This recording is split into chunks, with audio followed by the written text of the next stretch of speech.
bakoza mu rutoki rw'iki uru rurerure umwanda we wa mbere yitumaga bakamusiga ikimenyetso cyo guteranya ku gahanga. Umukozi wa Satani nawe akazana n'impongoro ku ruhimbi akarenzaho iyi Bibiliya, yarangiza akajya akozamo rwa rutoki rurerure kuko yadusomeye imirongo y'amavuta, akajya gusiga ikimenyetso cyo guteranya ku gahanga, akakureba ngo genda ucuruze. Uzi yakubwiye ngo genda ucuruze, mu yandi magambo aravuze uracuruza iki? Uracuruza inteza. Inteza ni iki? Inteza ni bya bindi twavuze. Inteza ni bya bindi akagukiza urwara ukarwara amaguru yose.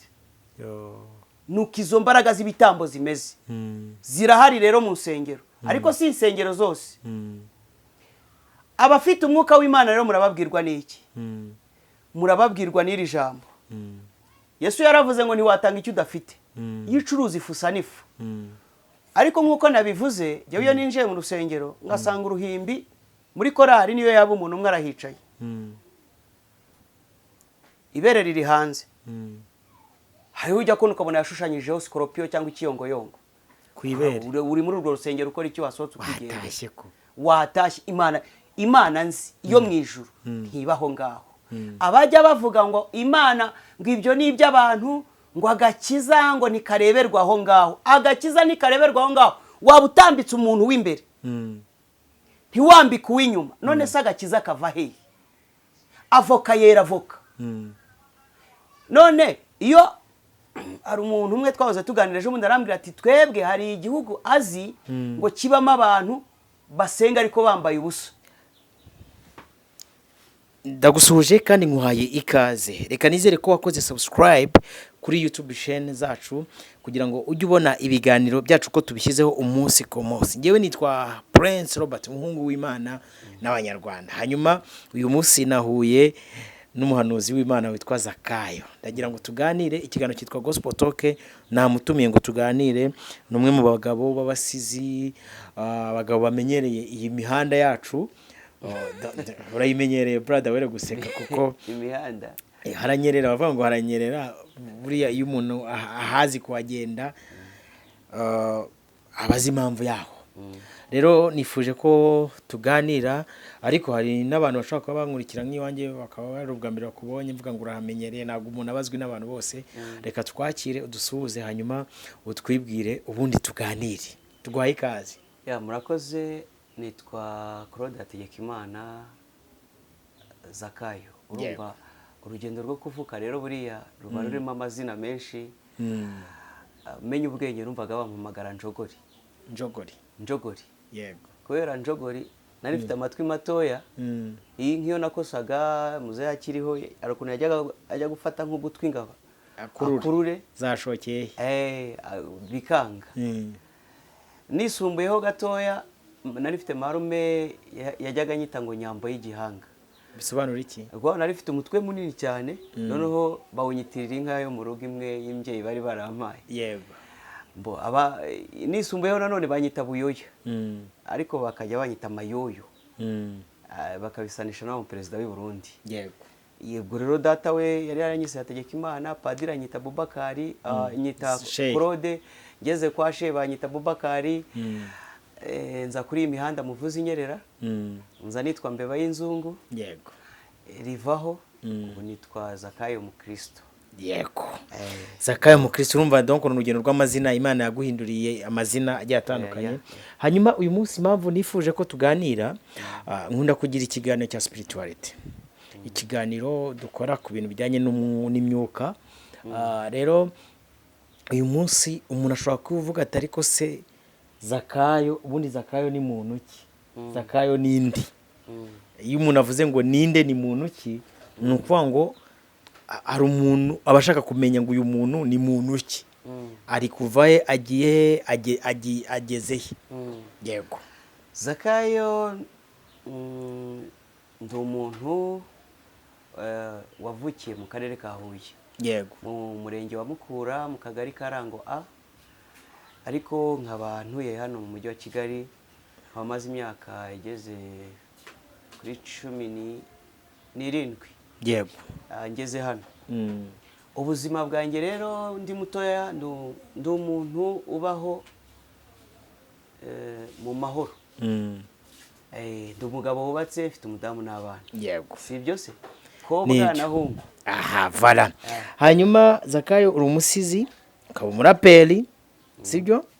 Ukaba umwanditsi, ukaba umuvuga ubutumwa bwiza bwa Yesu Kristo. Tugiye kuganira, turaza guhuza izo mpano ufite ziri muri wowe, tuzihuze n'ikiganiro tugiye kuganira. Nshaka ko tujya ibwina ku cyitwa spirituality. Ndashaka ngo tuganire iki. Hari ibintu bivugwa hano mu Rwanda byitwa ibitambo. Sibyo? Ibitambo. Ahantu umuntu ashobora gufata undi akamutanga mba mu nyungu z'ikintu washaka. Kuri wowe iyo bavuze igitambo wumva iki? Ese umuntu kugira ngo bamutambe bisaba iki mu buryo bwimbitse? Ubundi iyo bavuze igitambo jewe numva ijambo gupfa. Yego.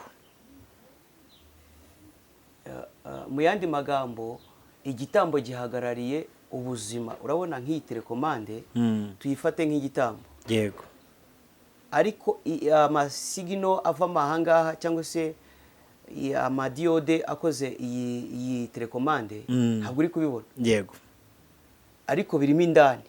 Ni bizima. Yego. Igitambo ni urupfu rubitsemo abatambwe nyine mo hano deep mo hano.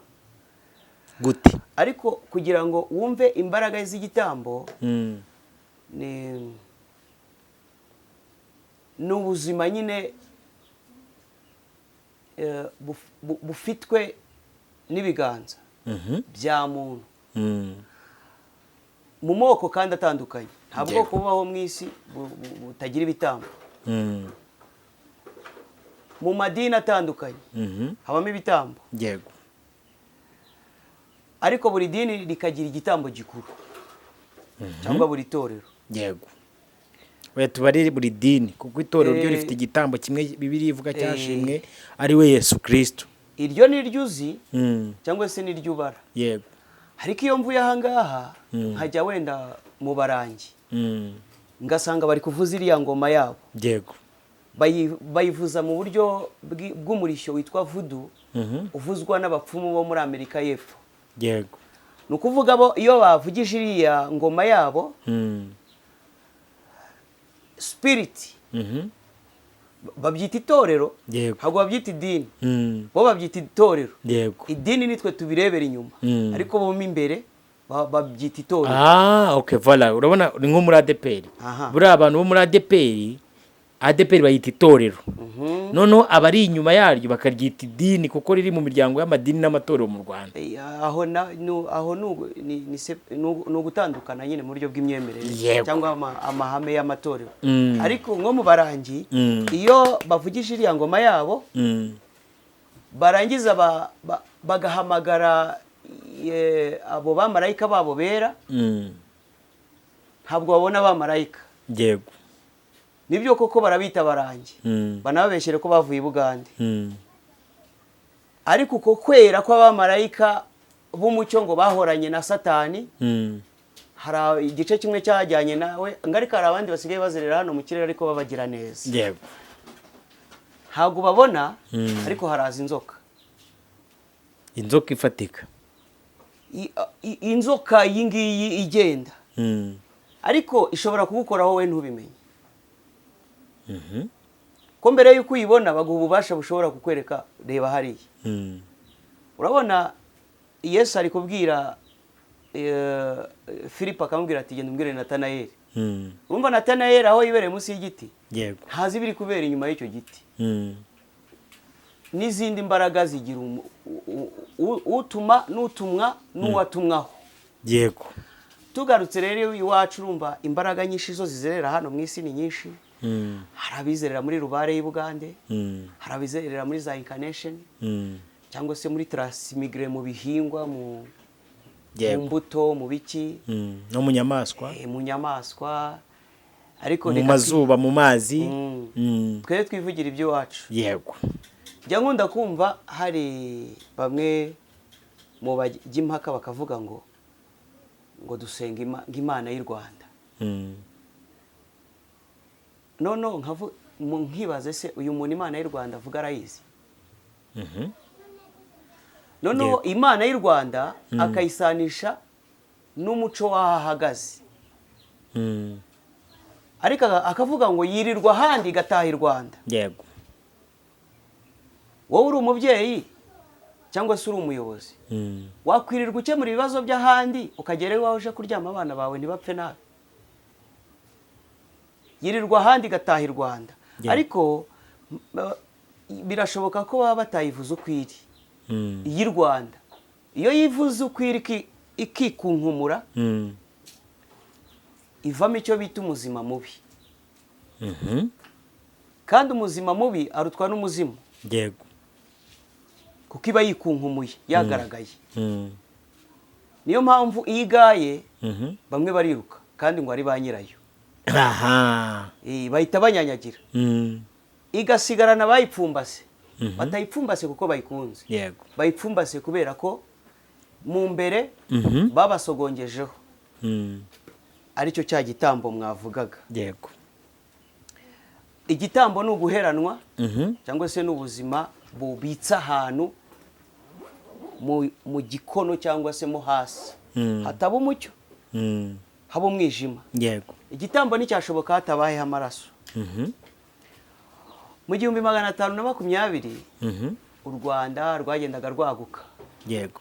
Uhereye ku bwa Mutara wa mbere Semugeshi ugakomeza n'abandi. Ariko Ruganzu wa kabiri Ndoli buriya ni umwami wajya gukunda gusimbuka hirya no hino. Aza gusimbukira hano i Karagwe muri Tanzania. Yego.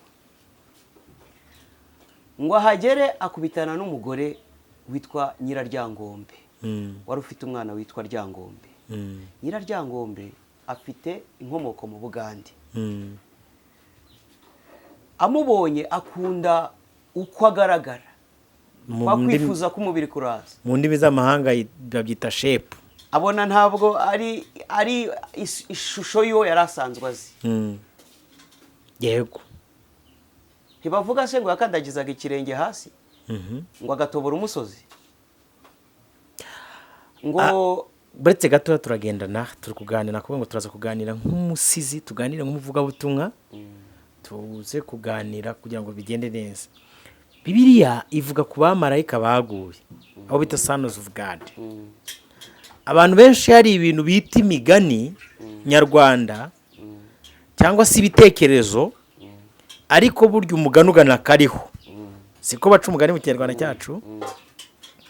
Baragira bati izo nyamaswa cyangwa se nyamaswa abantu, kanzita nyamaswa abantu kuko ngo nabana b'abamarayika baje babyarana n'abana b'abantu babyara ibihanda.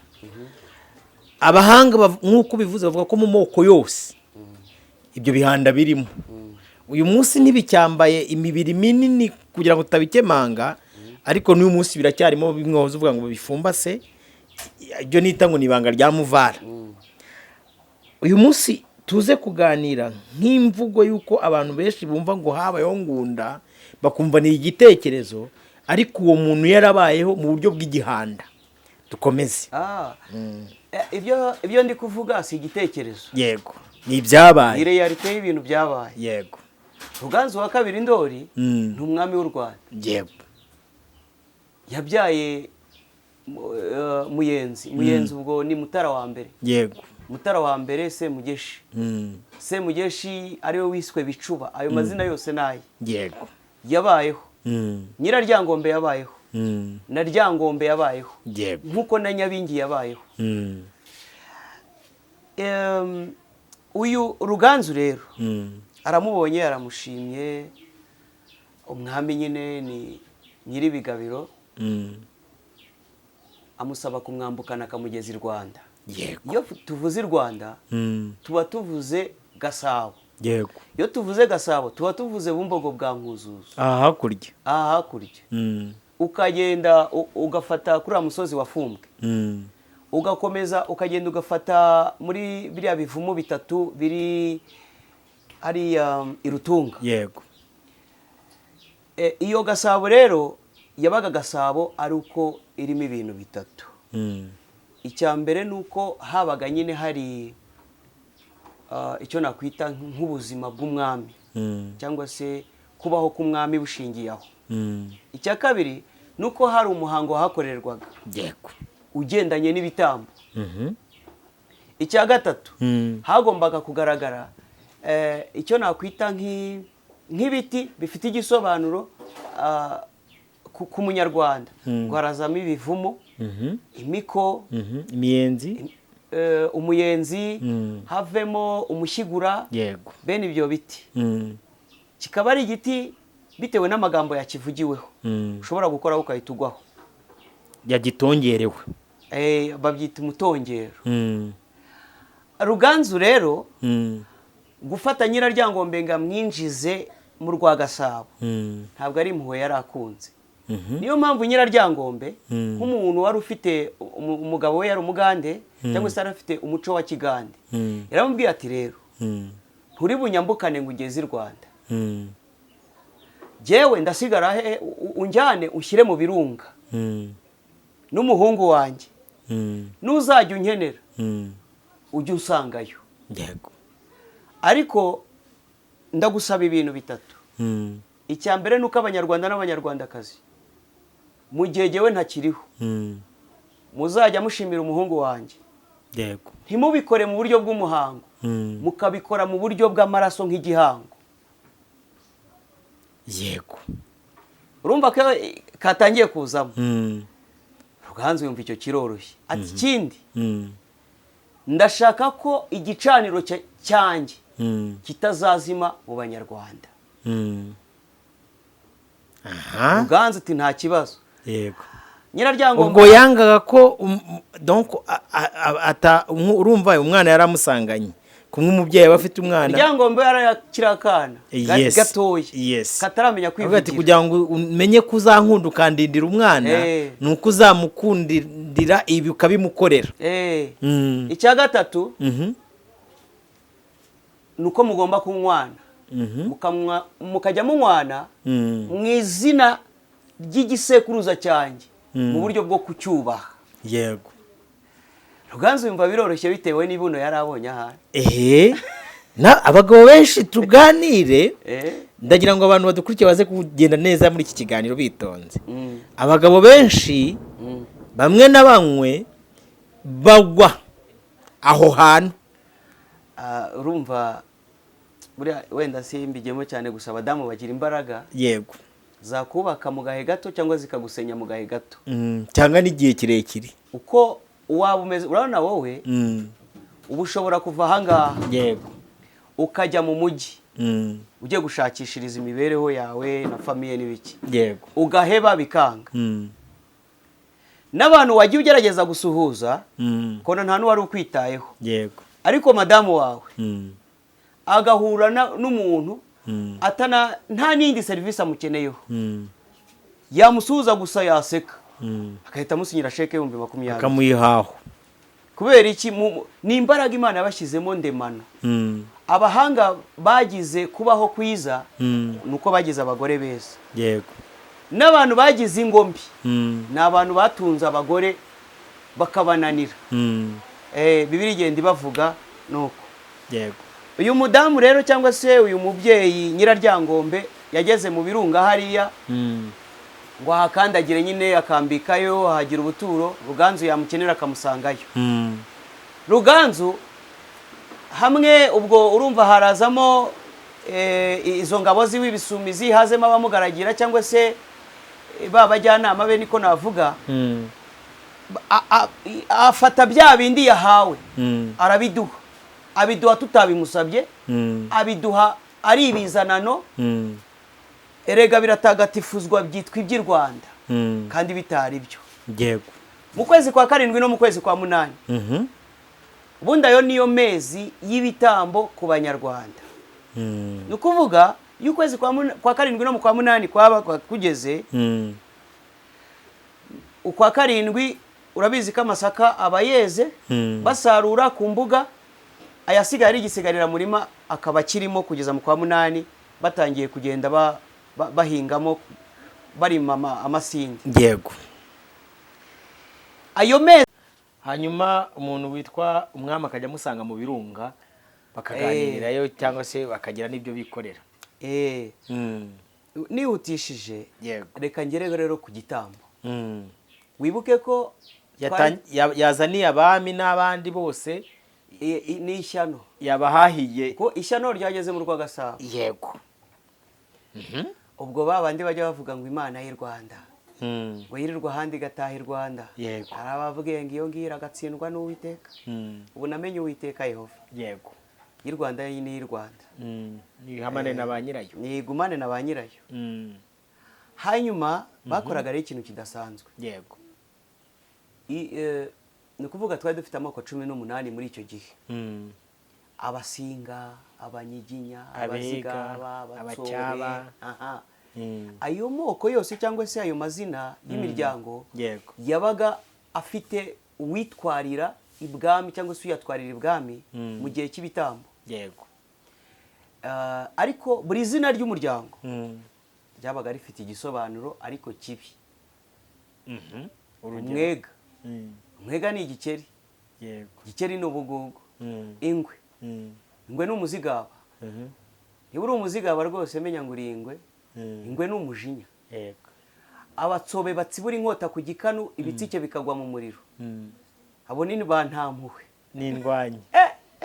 ko numva se buri tsinda ryabaga rifite icyo nakita umudayimoni, kankoresha iryo jambo, cyangwa se umwuka ufite udayimoni uhagarariye. ni ukuvuga buri gisobanuro cy'umuryango cy'izina ry'umuryango. Yego. cyari gifite imbaraga mbi, ariko izo mbaraga mbi zikaba zaburaga gishyigikira ya nyayo. noneho niyo mpamvu iyo gishyigikira rero yabonetse, ariko iboneka hamaze kuzamo nyine igisekuruza cya Nyiraryangombe, nyina wa Ryangombe. ubwo rero twagiye muri kwa kwezi kwa 7 no mu kwa 8. Yego. hamwe y'abitambo bigeze kuba uwo muhango wakorwaga saa 9 z'ijoro. ubwo bamwe bavuga ngo Imana y'u Rwanda, ngo twebwe ngo ni Imana y'u Rwanda. bayisubireho bakuremo inkweto. Yego. ngo nisize abazungu batubwira ko Yesu ari umuzungu. ariko ugasanga uwo muntu arya kizungu, yambara kizungu, inzabamo n'igitanda aryamaho umwana wavuga kizungu, ariko iyo bigeze kuri Yesu ahita avuga ati umwana w'ingayi agayica ahawe. Yego. ave hafi. bakabyuka saa 9 z'ijoro. bagacana igishyito cy'umuriro. Yego. ubundi abarozi b'abahanga bakoresha umuriro. Yego. bagakoresha igicucu. ibiriya byose by'impigi n'ibiki biza nyuma. Yego. habanza umuriro. umuriro. ari naho abahanga bazi guteresha inkuba, umuntu akamukubitisha inkuba. hakaza igicucu. uzi icyo Abanyarwanda bumva ngo bongera mu gicucu. ngo kongera mu gicucu. ngo wavunitse ariko barakunga n'igicucu. ugahita ukira uwo mwanya. ugakira uwo mwanya. burya iherezo uzareba abantu bunze mu buryo bw'igicucu. Yego. iherezo ry'ababakomokaho riba ribi. ribi cyane. kuko nyine bakunze n'igicucu. igicucu kiri ku butaka. Yego. bivuze ngo ubuzima bwawe wowe ubwawe uracyari muzima, ariko ugenda wikandagira utabizi. Yego. ko wikandagira niko ukandagira imbuto yo mu nda. ko wikandagira niko ukandagira imbuto yo mu murima. ko wikandagira niko ukandagira uza gukomokaho kugera ku buvivure. bagacana umuriro. uwo muriro bakawugotesha inyama 18. zingana ubwo na za toteme. izo nyama zagombaga kuba zivuye aho bita mu mbere cyangwa se mu ndaro. Yego. mu mbere nyine aho ngaho hari abagirwa b'ibwami babaga bashinzwe kwereza izo nyama. bakazizana ariko zifite amagambo yazivugiweho yaha ibwami, ariko areba baba protokole bacu. Yego. dukomeze. ubwo ni abadiyakoni. tubyite nk'igaburo da. Yego. baraje bagotesheje wa muriro. umwana wa mbere w'imfura wabaga wavutse w'umukobwa, umwanda wa mbere yitumaga ntabwo bawujugunyaga.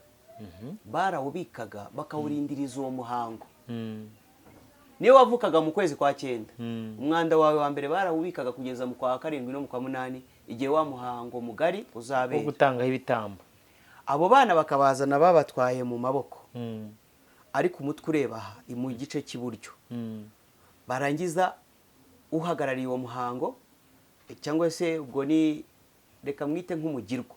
mukuru cyangwa se umukuru w'iyo mihango ya gipagani, ndabyita bya gipagani. yego umubyeyi akajya atega ikiganza cy'ibumoso kiriho wa mwanda, wa mukuru nawe akajya akozamo urutoki rurerure muri wa mwanda.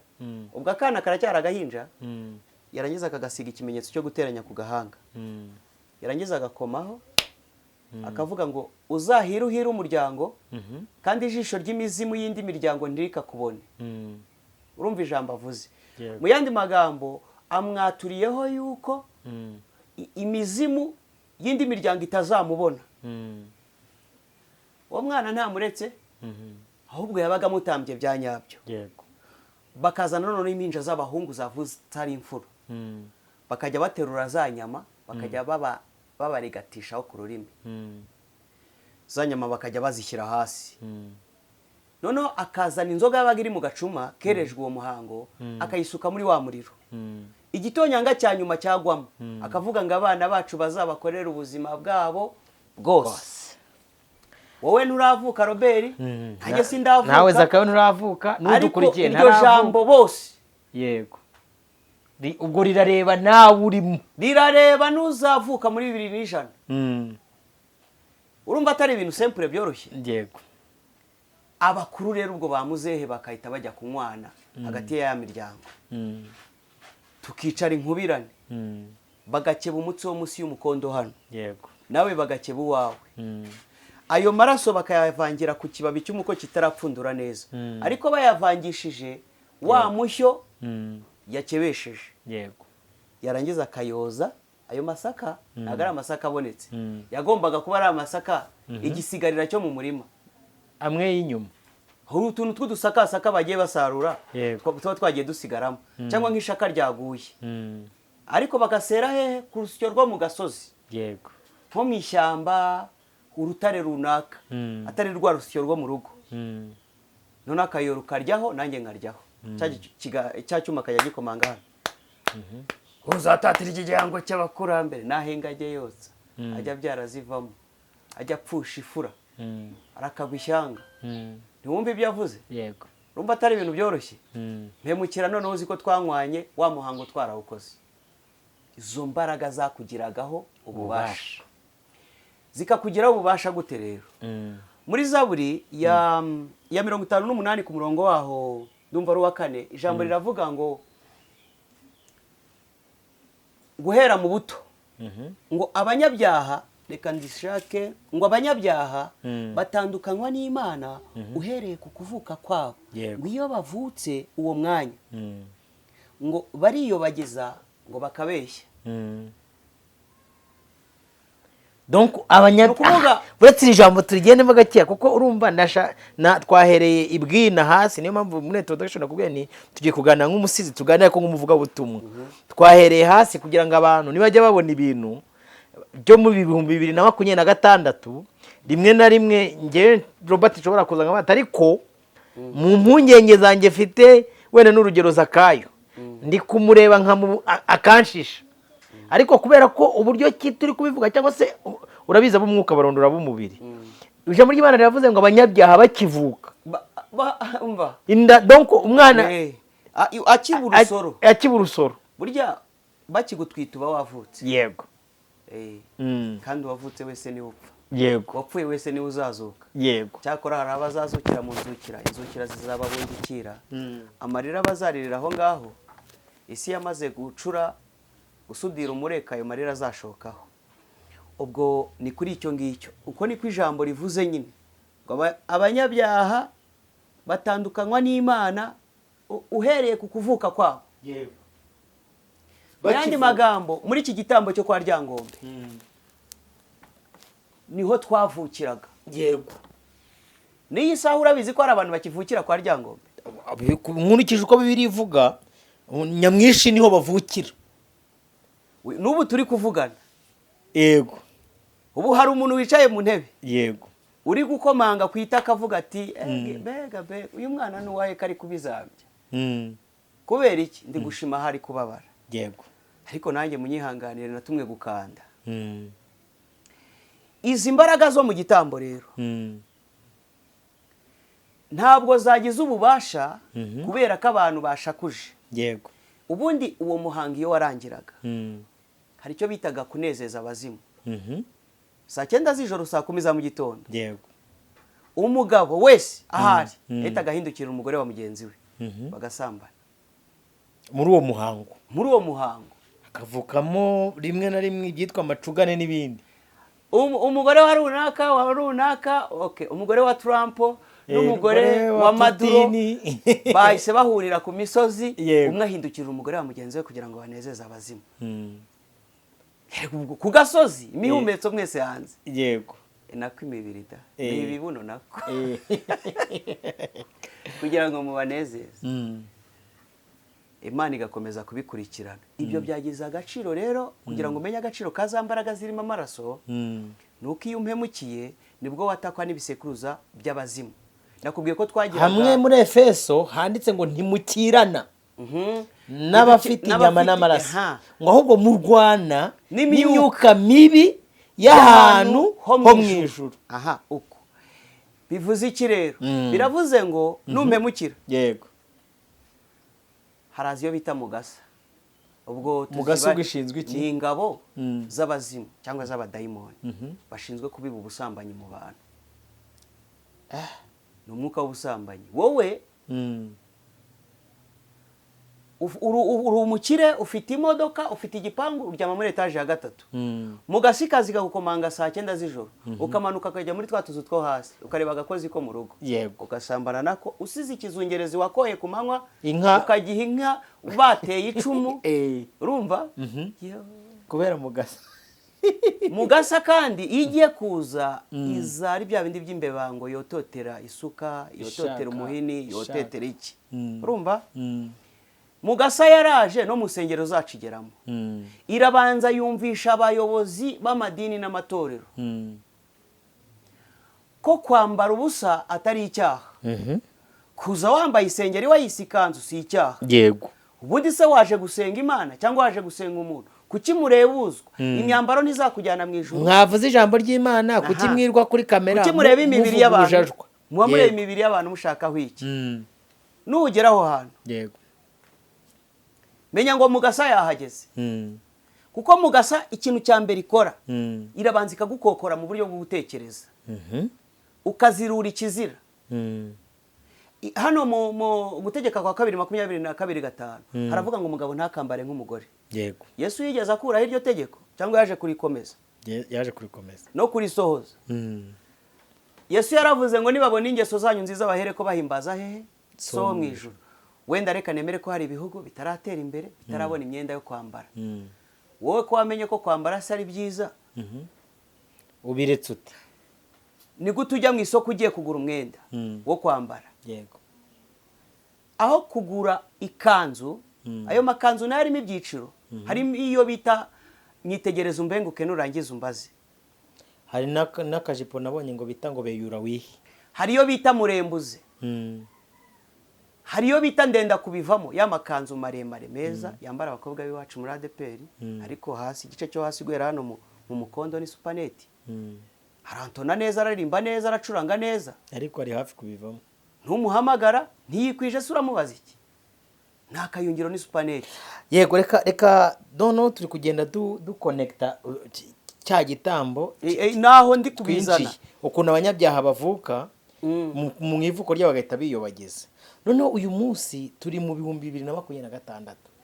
Bibiliya iravuga ngo ba data bakoze ibyaha ariko ntibakiriho, ariko twebwe twikoreye ingaruka z'ibyo bakoze.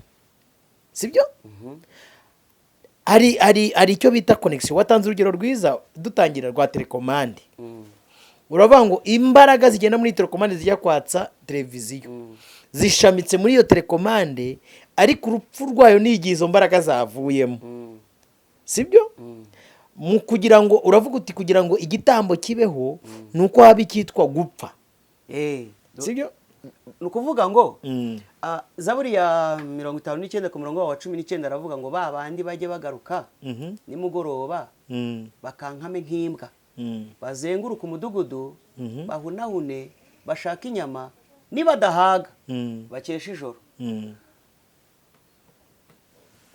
ubundi ijoro ribyara yasi nyamvuga y'umwijima, ikubita uwakowe ku manywa y'ihanga, ikura amenyo umugabo akaba amapengu, isi y'umukorogo kanyanga mu muhogo, ifata umusore ikamuvuna umugongo, isi icukurira umuzima ataranahagera, icumbikiye abantu bifitiye imigera, isi isoroma itabi bye igasarura aho itahinze, isi aho amarira y'imfubyi ashoka buri munsi asaba akawunga agahatwa igipfunsi. Wenda reka ngarukiraho. yego, ni ukuvuga Mugasa yahageze, iyo igiye kugenda ihasiga ihacumbikishije iyo bita Nsirika ishinzwe guheza aba bakobwa mu rugo. Nsirika iyo ihavuye izo niyo bita Binego bya Kajumba, iyo rwose irazwi ihagarariye ubwibone. Rutukuzambuga zihagarariye ubusambo, ubusambo bufata abantu bakuru. Ukaba i Kigali, Imana yarakugiriye neza, mama wawe ari mu ntara, no kubona umunyu ni hatari, uri umusitari tukubona mu ndirimbo, ariko ukaba utamwohereza n'ibihumbi 10. Niyo ugiye kumusura ukaba utagiye iwanyu ku ivuko. Iyo ni Rutukuzambuga, ni dayimoni y'ubusambo. yego, Hano iwacu mu itorero uyu mwuka w'ubusambo urahari. yego, ubiboneshwa nuko buriya ugize amahirwe bakabyemera bakaguha mikoro ukavuga ngo ariko abantu mudafite mituweli ni bangahe. Urusengero rwose rwahita ruzamura. Urusengero twicayemo ruri muri miliyoni 50 cyangwa 100. ibyuma ducuranga ni miliyoni 80. Ibyuma ducuranga biri muri ayo. Korali ziraho ziri muri ayo. Indirimbo twajyanye muri studio wazi agaciro zahagara miliyoni 20. None ibaze ko hari abakristo bicaye aho imbere badafite nayo kugura byibura n'ikiro cy'ibirayi. Rutukuzambuga nigeze kujya mu ivugabutumwa ahantu, noneho cyari igiterane cy'iminsi 2. Imana irambwira ngo ndashaka kugusetsa. Cyagiye cyo mu masaha 9 kigeze, ababizi baravuga ngo bimaze gushyuha, nyine igicaniro cyatse. Imana ikajya inyereka amazina, wowe haguruka, wowe umwana ufite yitwa ko haguruka, nawe muze hano imbere. Baraza, wowe ejo ntiwariye, wowe bagusohoye mu nzu, wowe byagenze gutya, wowe byagenze gutya, ntimushyire amafaranga hano. Ni kuko Imana yarivuze ushyira amafaranga hano, bazana ibase bashyiramo amafaranga. Siko abantu bafite amafaranga. yego, bahashyize amafaranga, peyi akabase karuzura iyo mu majyepfo. Noneho ntekereza ko nyiri itorero yari azi ko ayo mafaranga agiye kuyafata akakubita he ku mufuka cyangwa se bakayashyira mu inshingano z'itorero. Mpamagara umudiyakoni ndamubwira, mama ngwino hano, aya mafaranga yabari havamo hafi miliyoni 400. Aya mafaranga ni muyagabanya abantu. Nyuma ijambo rya nyuma tugitandukana n'umuyobozi waho ngaho yarambwiye ngo uhereye umunsi wa none uzongera gukandagiza ikirenge muri urusengero. Ntamwere nakoze ikihe cyaha. Arambwira ngo ari amafaranga hari ibindi ari kuzakora mu itorero. Nibwo twari tubonye byibura udufaranga. None kiriya gikozwe ni kibi, sanga siwe ni Rutukuzambuga. yego, Iyo Rutukuzambuga ifata abakuru ntisiga abana. Wibuke ko umwana wawe yimuguriye ikirindazi wanjye akaza yirukanka, wamaye wanjye akahita ahisha inyuma cyangwa uwawe, yuzinze izi ntoki. Uguti mpera bukonje itazagukonjagurira abana. Uri kuganisha hehe? Kwa Ryangombe muri cya gitambo. gute dusobanurire. Mpera bukonje itazagukonjagurira abana bose ikabarangiza. Imana itakwica. Ni ukuvuga mu yandi magambo uri kuvuga uri gusanisha ya nyama bashyize ku rurimi rw'aba mwana. Kuko ya nyama ni kitariho. yego, Ya nyama ni sembore y'urupfu. Ya nyama ni ikidahumeka. Dayimoni cyangwa umuzimu ahita yongorera wa mwana ako kanya, akahita amubwira ati muhe nutamuhanda kwicira umwaka. Ukabona akana karaguhaye, ariko ukabona gasigaye kasa n'akababaye. yego, Izi mbaraga rero z'igitambo zirahari. Noneho zarimutse mu buryo bugaragara fiziko. Zimukira mu bantu, bazinjirana mu cyitwa isengero. yego, cyane. Nyumve neza, Mwuka Wera arahari, arondora n'amayoberane y'Imana. yego, Ariko hari indi myuka. Ya yindi Sawuli yagiye gushikisha. Urumva Sawuli yisha abantu bashikishaga, yica abarozi. yego Igihe yari amaze kubona abafilisitiya bamusumiye, ashyiraho itegeko aravuga ati ariko turapfuye, nimushakire ntawe wasigaye. Bati hari umudamu umwe ushikisha uri kuri Andori, mugende mumunzanire. Hamwe ati ntiyaza, tujye kumureba. Agenda yiyoberanyije yipfutse mu majoro, agenda mu mwijima, ngo ahagere akivuga ati ndashaka ko unzurira umuntu. Umugore aramubwira ati ntabwo uzi ibyabaye kuri Sawuli ko yaciye iteka, umurozi cyangwa ushika uwo bazafata bazahita bamwica. Sawuli aramubwira ati mumura ntacyo uri bube, jyewe ndaguhagarariye. Bafite imbaraga. Ibaze ko yashitse agashika Samweli.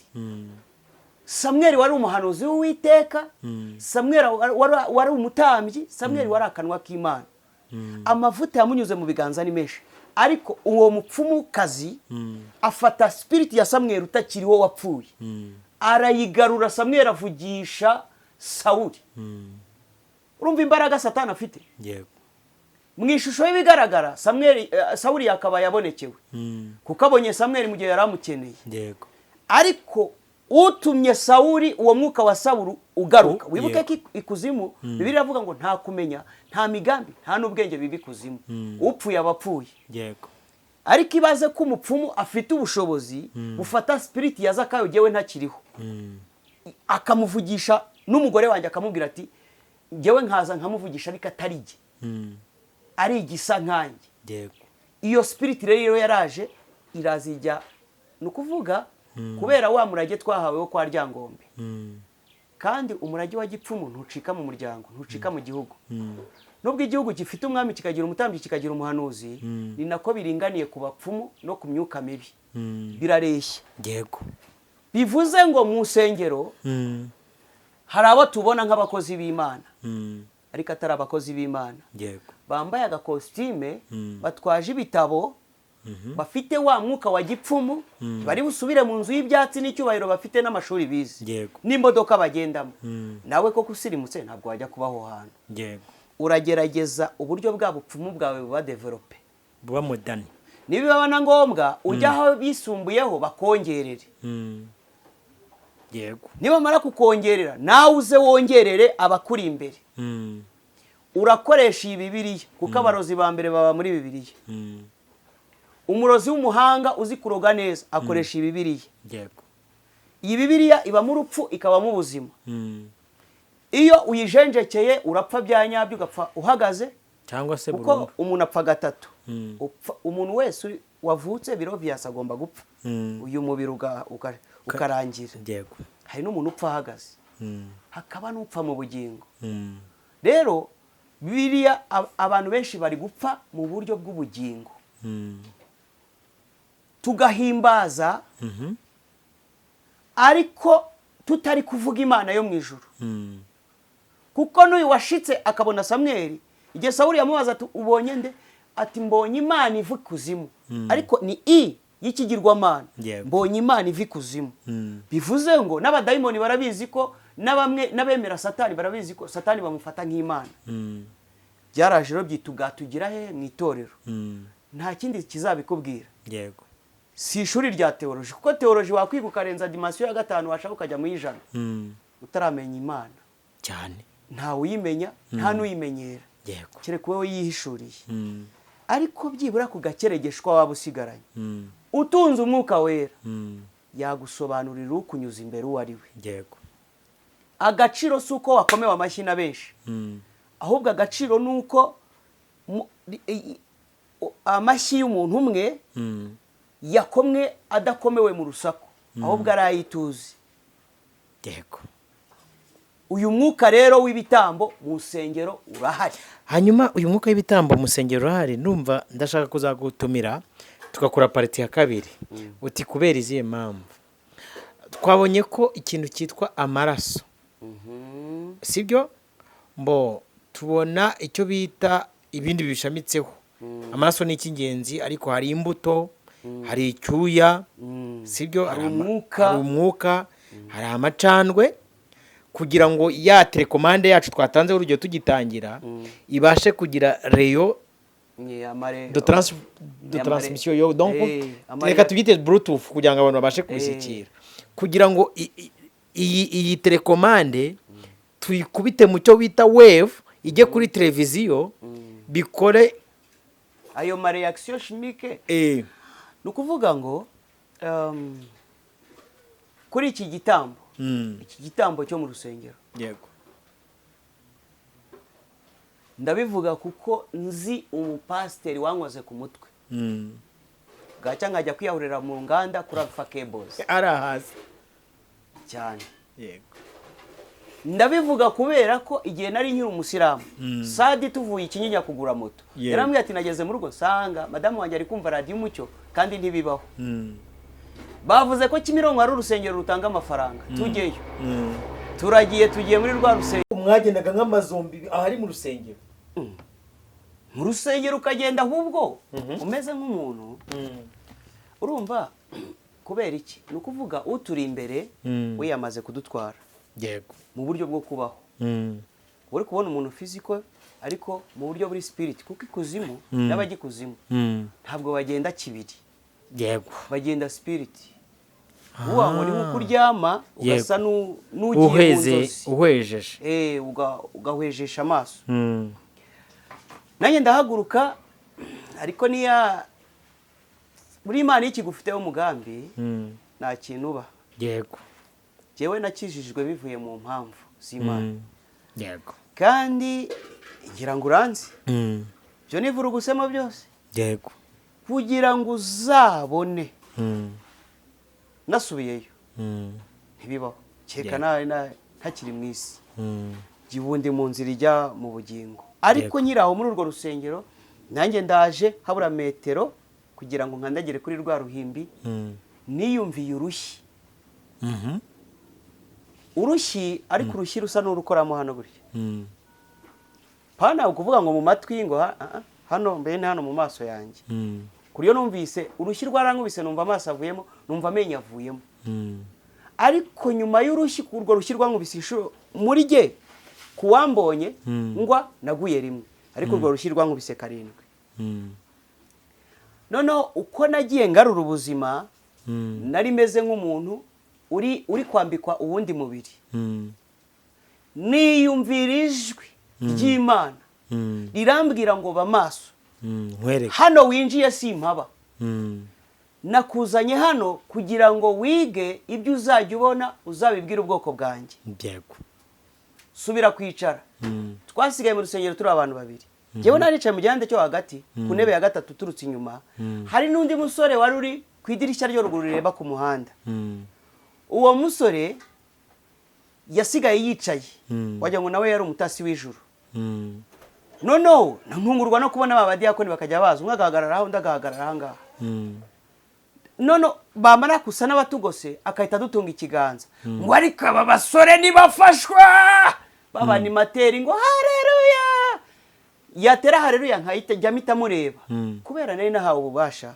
iyo namurebaga yashyaga mboni nyine yarashyaga aho kugira ngo andebe akareba ku ruhande n'uriya shebuja iyo yandebaga nanjye nahitaga muhanga amaso ariko mu buryo bwo kudahumbya iyo yandeba tugasa n'abahangana mu buryo bw'imbaraga atari aya maso y'umubiri nyine umuriro yego yantwika nanjye nkamutwika ariko ibyo Imana ikabikora njye ntaranamenya n'imikorere y'Imana mu muntu gusa nkajya mbona inimiro iri kurwana yakansunikisha umuriro nanjye nkamusunikisha ubundi kugeza ubwo amvuyeho hari umupapa umwe winjiye wari wambaye ikositime y'umukara amutunga ikiganza ahita atangira guhinyagurika wowe urabona nkangaha harimo igufa reba akaboko kabaye flexibility ahantu hose ukabona umuntu yabaye nk'umuhopfu ukora umuntu w'umupapa ataye mashine hasi uri umubyeyi ubireba uri umukobwa uri umusore abandi hari aho uzinjira ubona bazana utuntu tw'udufu babapuriza mu maso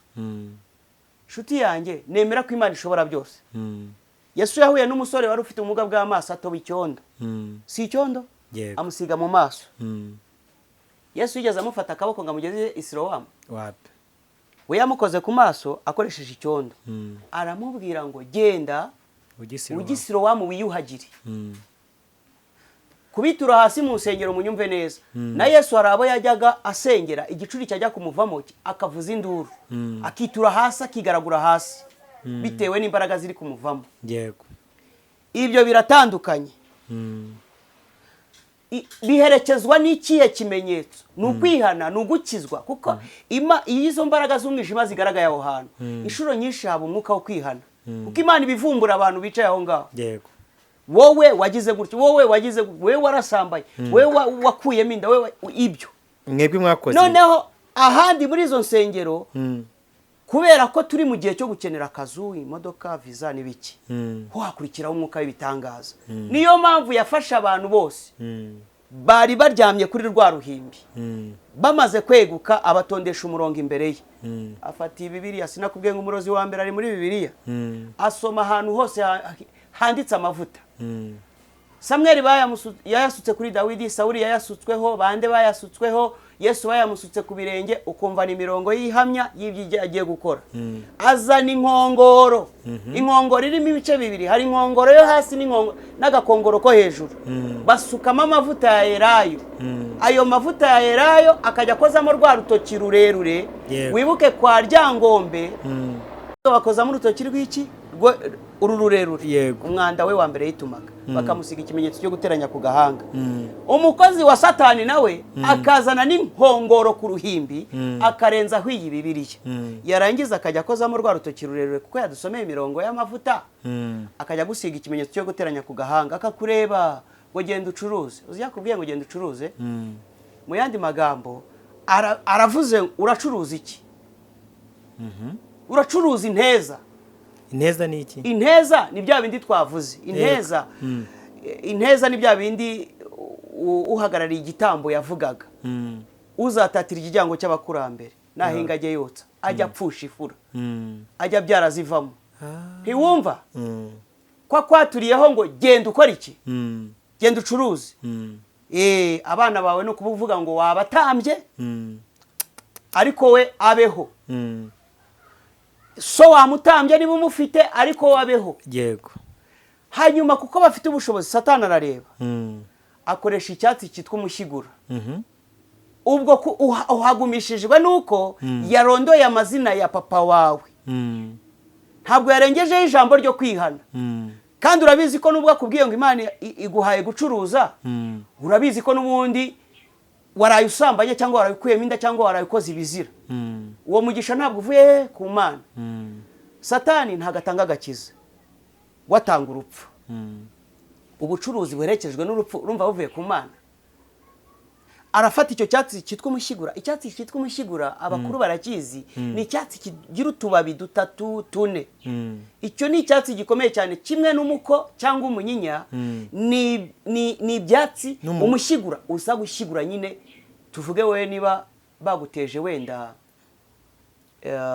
kujya ucurama, cyangwa se umwana wawe kujya dayimoni abo bazimu barara bamuhekengesha ururimi, cyangwa umukobwa wawe yaraheze iyo mu rugo, cyangwa arwaye za dayimoni z'ubusambanyi twahoze tuvuga ngo akoresha ako kati kitwa umushyigura, arenzeho ibyo sekuru yavugaga kera, abirenzeho utumva, aze kurenzaho Yesu atazi. Nawe Yesu numuzi, n'uwo mushyigura ntuwuzi, naho yabikoreye ntuhazi. Ameze nk'umuntu uri kugukoreraho puratike gusa y'ibyo yabwiwe. Nono akagukiza urwara, ukarwara amaguru yose. Nuko izo mbaraga z'ibitambo zimeze. Zirahari rero mu nsengero, ariko si insengero zose. Abafite umwuka w'Imana rero murababwirwa n'iki? Murababwirwa n'iri jambo. Yesu yaravuze ngo ntiwatanga icyo udafite. Yicuruza ifusa n'ifu. Ariko nk'uko nabivuze, jyewe iyo ninjiye mu rusengero ngasanga uruhimbi muri korari niyo yaba umuntu umwe arahicaye, ibere riri hanze, hariho ujya kubona ukabona yashushanyijeho sikorupiyo cyangwa ikiyongoyongo ku ibere. Uri muri urwo rusengero ukora icyo wasohotse ukigenda, watashye. Imana nzi iyo mu ijuru ntibaho ngaho. Abajya bavuga ngo Imana ngo ibyo ni iby'abantu, ngo agakiza ngo nikareberwa aho ngaho. Agakiza nikareberwa aho ngaho, waba utambitse umuntu w'imbere, ntiwambike uw'inyuma. None se agakiza kava hehe? Avoka yera avoka. None iyo hari umuntu umwe twahoze tuganira ejo bundi arambwira ati twebwe hari igihugu azi ngo kibamo abantu basenga ariko bambaye ubusa muha akagero gato ndamubwira none tubare ko ntabwo wagiye kuhasengera umwana we w'umukobwa wari bwamutoze umubwira uti rero ejo tuzajya gusenga nta kintu twambaye ko ibintu biri civilize kuki ubwambure igitsina gishobora kujya hanze nkahita nibuka ko hari Mugasa yahagarariye ubusambanyi uyu mwuka w'ubusambanyi mu byahishwe 22 ndumva ari 15 baravuga ngo hanze hazaba imbwa abarozi abasambanyi abajura abicanyi ngo n'umuntu wese ukunda kubeshya akagera gute akabikora nukuvuga satani ubu butware bw'umwijima bwo mu bitambo bwo burabanza bukagira ibintu butagatifuza kandi unanabisoma muri Bibiliya Mugasa ntabwo yirebera kurusha imbaraga iyo yihaye umwanya gatoya cyangwa rutukuzamuka cyangwa za nkonjo cyangwa n'izindi za nsirika ishinzwe guheza aba bakobwa twavuze aho ngaho ku mashyiga n'iki nukuvuga ngo iyo yahageze yiragutegeka ibyo wabonaga nk'ibizira ikagikubwira toya Zakari wenda turi kwisatira umusozo w'ikiganiro cyacu hari igihe usanga umuntu yitwa ngo n'umuvuga butumwa umuhanuzi umukozi w'Imana yaguhanye cyangwa se mwaganira ugasanga no mu gisekuru kiwabo donc bakoraga imirimo y'isi y'umwijima baraterekeraga bararaguzaga barabandwaga urkumva baracishaga terekera byose bakora izambaraga z'umwijima barashika n'urugero nanze noneho kuko isi yacu tugezemo akimura iseta nk'abana b'abakobwa ujye ubona abadamu b'abasambanyikazi baza mu rusengero ariko wakora ubushakashatsi ugasanga no hanze bari indaya ahubwo bimuye amaseta baza babwira abantu ko bakijejwe none n'aba bantu nabo ugasanga uyu mwana yerejwe gutambira izo Imana njya mu bukwe nk'ahantu niho njya nanga urugero ugasanga bari gupfundura champagne niba itamenetse nyine kumwe bahaga abakuru inzoga ubundi bira kumeneka kuriya ni ikimenyetso cyo kumena amaraso noneho aba bantu twareba imbuto zabo bera twareba imikorere yabo kubazi gusoma iby'umwuka ugasanga n'ubundi nta cyahindutse usije ko bitwikiye izina rya Yesu batazi umuntu w'intama y'imbagwa uri kugenda bunyama n'amaraso wamubwiriye nama dusoza cyangwa se akwiye gukora iki ubundi hari ibintu bibiri byonyine yego umuntu w'Imana hava akagera reka mvuga iki kintu yego abo tujya dusengana kuri Zaburi y'ubugingo barabizi n'ubu uri ku muyoboro wa YouTube runaka chaîne runaka TikTok runaka umukozi w'Imana runaka akagusengera akarenzaho ijambo rivuga ngo kugira ngo ibi bikoreke biragusaba iki gitambo jya uhita usohoka wirukanka nta buzima buba buri aho ngaho uwo ni umuzima mubi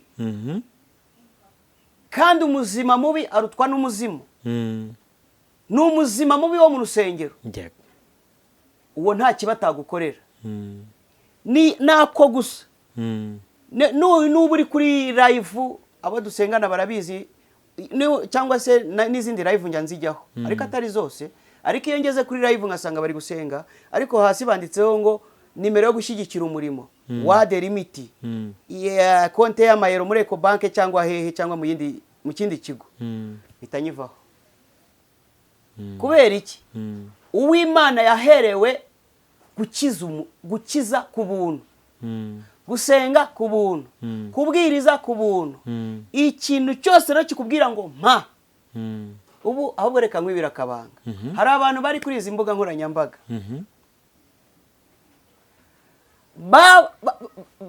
babona bavuga butumwa bakabona abahanuzi bakumva ngo bose barakijijwe bose ni abanyamwuka wera kubera ko babarondeye bari kure yabo kanguha urugero ari umumama umwe mu masengesho yacu twe bibera ku karubanda live ari abihana bihaniraho bamwe bihana ngo urumva ngo nagira isoni ngo baranyumva ujya aho bagira isoni twebwe iwacu ibyacu ni ku karubanda hari umuntu umwe wahamagaye ndamusengera Imana imishurira imva enye ni umurundi kazaba muri Canada ziwabo zirahana ibi ni ati ndabizi. Imana isa nimubwira famiye y'ubuzima bwe itabimibwiriye ikindi kugira ngo asenge. Noneho azirikana ko imbaraga yarwanaga nazo zarangiye, yinjira mu rindi shuri ry'ikigeragezo, biba ngombwa kongera kumamagara. Ndamubaza mama bite, ni byiza ushaka ko ngusengera ko ntari mu mwanya wo gusenga ubu. Ati ndifuza he Mutama, usengere Mutama, ndaremerewe Mutama. Mpita mwibuka nabwira mama, si wowe Imana yahishuye ufite umwana witwa gutya? Ate ni gewe ga Mutama, ahantu wicaye ku ruhande rwawe hari karine imeze gutya. Ate ehego ndayifise. Wanditsemo ibiki? Ati nanditsemo ibyo wari warambwiye. Hanyuma se umuntu wagutambye nk'umukozi w'Imana uramwibuka? None nuwe ga Mutama, umukozi w'Imana wagutambye akagutamba ikuzimu uramuzi?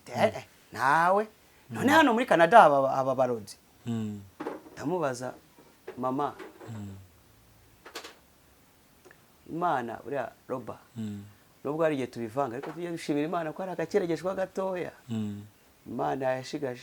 Yego, Imana rero inyereka umukozi wa Satani ariko umukozi w'Imana w'umumama uri hano muri Kigali ku mbuga nkoranyambaga. Yego, iyo ari guhanurira mu gashyamba, gitambaro mu mutwe, ikota ritera hejuru, uravuga uti sawa oya arimo. Ko Bibiliya iravuga ngo mugenzuze umwuka iby'umwuka bindi. Imana irambwira ngo uyu muntu baramutambye ariko bamutambira mu gitsina cyiwe. Imiti washyize mu gitsina niye ngo urambeshe Mutama.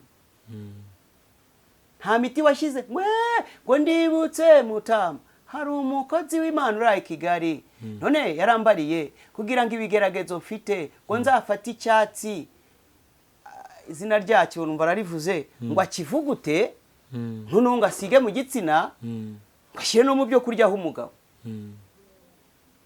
Hanyuma amaze kukubwira ibyo yakubwiye kumuha amafaranga ngahe? Ati yambwiye aya naya. Bivuze ngo ubuzima bwawe buratambye, buri mu maboko y'umuntu ubona nk'umukozi w'Imana, ariko ni Satani iri kwirukanka ku gasozi. Muntu wa Yesu ntabwo nzi, nanjye ntabwo nkuzi. Uyu muntu nimubone navuze cyane, uyu muntu witwa Zakayo wicaye hano, utu twiso turabora, uru ruhu rugashiraho, ubu bwinyo bugashigara bushinyitse, bakanjyana bushyira mu gasanduku, bagashyira agatambaro, umusaraba imbere, irusororo. Rimwe na rimwe n'amakaro barayiba cyangwa amapave bakayiba. Uyu mubiri urashira. Hano nicaye hakicara undi muntu.